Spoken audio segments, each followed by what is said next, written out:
अस्सलामु अलैकुम वरहमतुल्लाहि वबरकातुहू। मेरे प्यारे अजीज दोस्तों, आइएगा आज मैं इस वीडियो के अंदर आपको दो चीज़ों के बारे में बताने के लिए जा रहा हूं।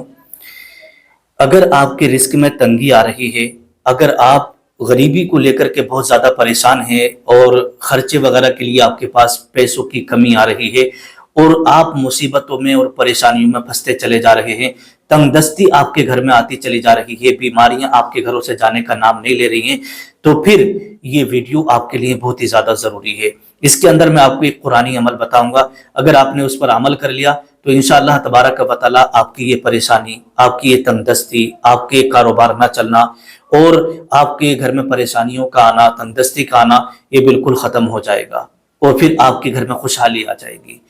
और दूसरी चीज़, किन चीज़ों की वजह से, ऐसी हम कौन सी गलतियां कर रहे होते हैं जिसकी वजह से हमारे घर में तंगदस्ती आने लगती है, हमारे घर में मुसीबतें परेशानियां आने लगती हैं, हमारा कारोबार चलते चलते धीरे धीरे करके वो कम हो जाता है और यहाँ तक कि कारोबार ठप हो जाता है। तो माल के अंदर, घर के अंदर खैर बरकत का कुरानी अमल बताऊंगा और किन किन चीज़ों से आपको परहेज करना है वो चीज़ आप जरा समझ लीजिएगा।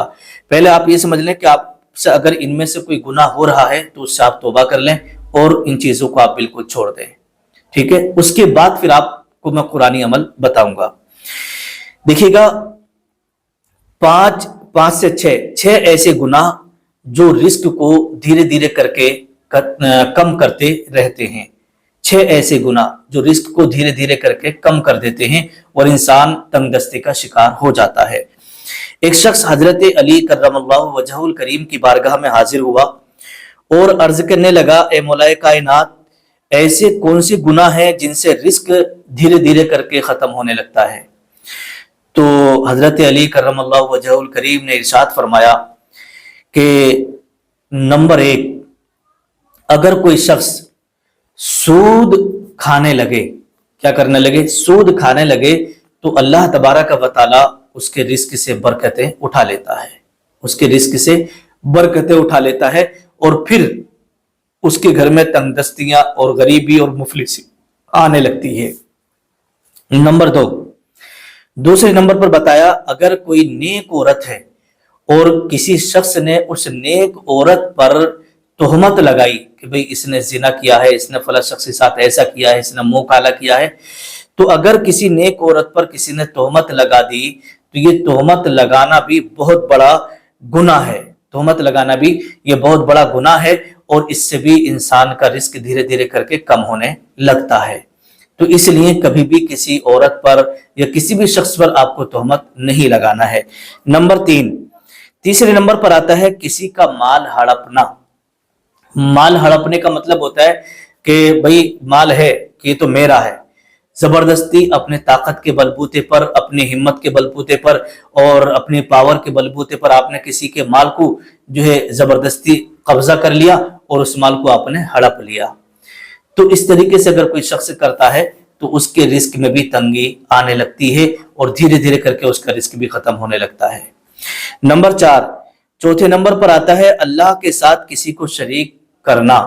जो लोग अल्लाह तबारक व तआला को मान रहे हैं और फिर उसके साथ किसी और को भी शरीक ठहरा रहे हैं, तो ये भी बहुत बड़ा गुनाह है। ये गुनाह कबीरा है, इससे भी रिस्क में तंगी आने लगती है और घर के अंदर मुसीबत और परेशानियां आना शुरू हो जाती हैं। नंबर 5, किसी के ऊपर जादू करना या करवाना, ये भी बहुत बड़ा गुनाह है। तो जादू अगर आप करें या किसी से करवाएं, बात एक ही है। तो जादू करवाते हैं या कुछ भी आप करवाते हैं तो ये भी बहुत बड़ा गुनाह है और इससे भी रिस्क धीरे धीरे करके खत्म होने लगता है, धीरे धीरे करके रिस्क की बरकतें खत्म हो जाती हैं। नंबर 6, छठे नंबर पर आता है जिनाकारी करना।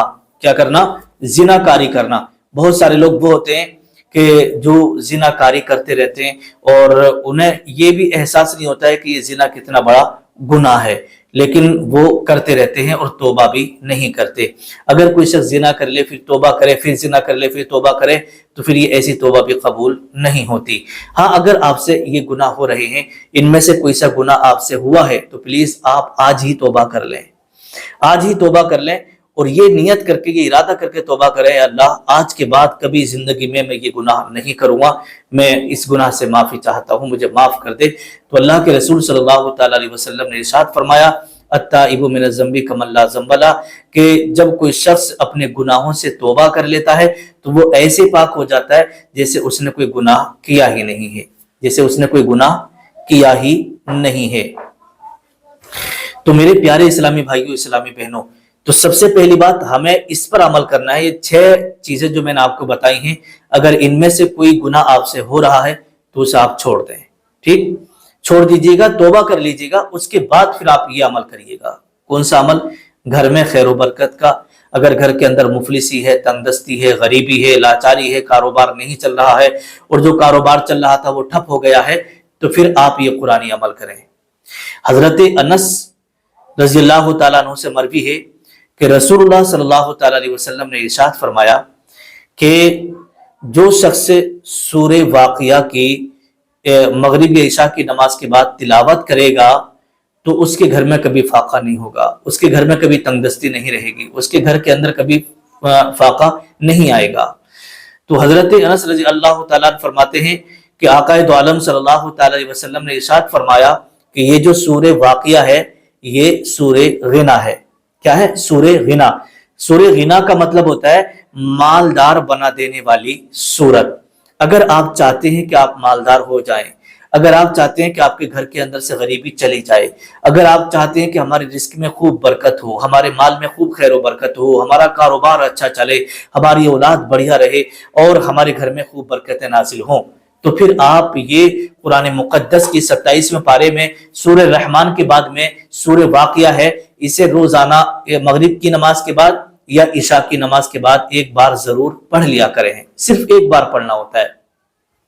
اگر آپ نے اس کو ایک بار پڑھنا شروع کر دیا تو آپ کے گھر سے تنگ دستی, غریبی, مفلسی دور ہو جائے گی, ہے نا.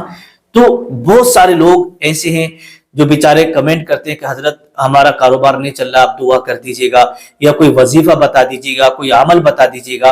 تو یہ کوئی ویسا وظیفہ نہیں ہے, یہ قرآنی عمل ہے جو حدیث پاک کے مطابق ہے, جس کے بارے میں خود اللہ کے رسول صلی اللہ تعالیٰ علیہ وسلم نے کرنے کے لیے حکم دیا ہے اور بتایا ہے.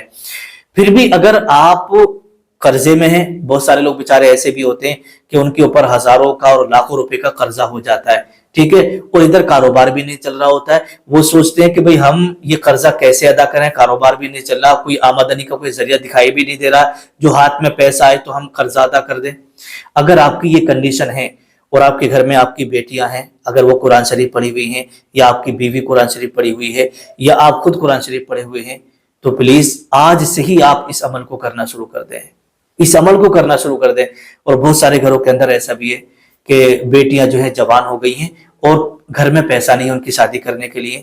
اگر گھر میں بیٹیاں پڑھی ہوئی ہیں قرآن شریف تو ان سے اس سورت کو پڑھوائیے گا, آپ خود بھی پڑھیے گا.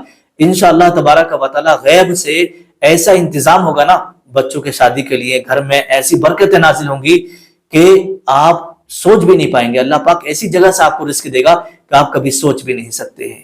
تو اس عمل کو آپ کریے گا. اللہ پاک تمام بھائیوں کی پریشانیوں کو دور فرمائے اور ہم سب کو نیک اعمال کرنے کی توفیق عطا فرمائے اور گناہوں سے بچنے کی توفیق عطا فرمائے.